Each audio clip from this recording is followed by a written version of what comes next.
Hi guys, అందరు బాగున్నారా? నేను చాలా బాగున్నాను. ఈరోజు అంటే సండే, మహాశివరాత్రి. మార్నింగ్ ఒక షార్ట్ పెట్టాను కదా, ఇది ఈవినింగ్ అండి. ఈవినింగ్ అంటే ఈవినింగ్ కాదు, నైట్ 12 అవుతుంది టైము. నైట్ 12 to 1 దాకా శివుడికి అభిషేకం చేస్తే చాలా మంచిదంట. ఈ టైంలో ఎక్కువ పవర్ శివుడిది ఉంటుంది నైట్ టైము. ప్రతి ఇయర్ మా అమ్మ వాళ్ళ ఇంట్లో పెట్టుకొని చేస్తారు. ఒక పక్క మా అమ్మ కూర్చొని చేస్తుంది, ఇంకో పక్క మా తమ్ముడు చేస్తున్నాడు. ఇప్పుడు టైం వచ్చి కరెక్ట్గా 12 అయింది టైము.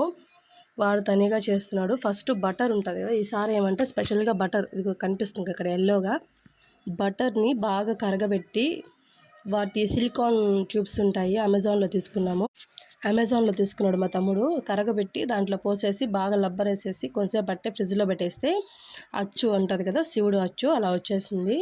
దాన్ని పెట్టుకొని నార్మల్గా సిల్వర్ ఉన్న ఇంట్లో స్ఫటికలింగం ఉంది, వాటికి అభిషేకం చేశారు. నేను కూర్చొని చదువుతా ఉన్నాను. అభిషేకం అంతా అయిపోయినాక లాస్ట్లో దేవుడివి ఉంటాయి కదా, ఆయన అష్టోత్తర నామాలు చదివేసి ఇంకా ఇంట్లో అవన్నీ చేసేసుకొని ఇలాగ మల్లెపూలతో తులసాకుతో పూజ చేసేసి నంది సేవకి వెళ్ళాము. నెక్స్ట్ షార్ట్లో పెడతాను. బాయ్. సబ్స్క్రైబ్ చేసుకోండి, షేర్ చేయండి, లైక్ చేయండి.